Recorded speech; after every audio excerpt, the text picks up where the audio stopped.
احادیث نبوی سیدنا ابو ذر رضی اللہ تعالیٰ عنہ سے مروی ہے، وہ کہتے ہیں میں رسول اللہ صلی اللہ علیہ وآلہ وسلم کے پاس آیا، لیکن آپ صلی اللہ علیہ وآلہ وسلم سفید کپڑا اوڑھ کر سوئے ہوئے تھے۔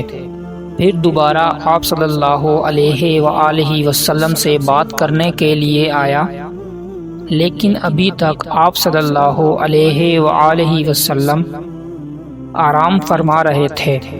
اس کے بعد جب میں آیا تو آپ صلی اللہ علیہ وآلہ وسلم بیدار ہو چکے تھے۔ بس میں آپ صلی اللہ علیہ وآلہ وسلم کے پاس آ کر بیٹھ گیا۔ آپ صلی اللہ علیہ وآلہ وسلم نے فرمایا، جو آدمی لا الہ الا اللہ کہے گا اور پھر اسی پر مر جائے گا تو وہ جنت میں داخل ہوگا۔ میں نے کہا اگرچہ اس نے زنا اور چوری کی ہو؟ آپ صلی اللہ علیہ وآلہ وسلم نے فرمایا، اگرچہ اس نے زنا اور چوری کی ہو۔ میں نے دوسری بار کہا، اگرچہ اس نے زنا اور چوری کی ہو۔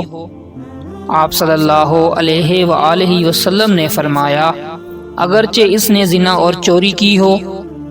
3 دفعہ تو ایسے ہی ہوا، اور چوتھی بار آپ صلی اللہ علیہ وآلہ وسلم نے یہ فرمایا۔ ابو ذر کا ناک خاک آلودہ ہونے کے ساتھ ساتھ یہ سن کر سیدنا ابو ذر رضی اللہ تعالیٰ عنہ وہاں سے عذر کو گھسیٹتے اور یہ کہتے ہوئے نکل پڑے، اگرچہ ابو ذر کا ناک خاک آلودہ ہو جائے۔ مسند احمد، حدیث نمبر 39۔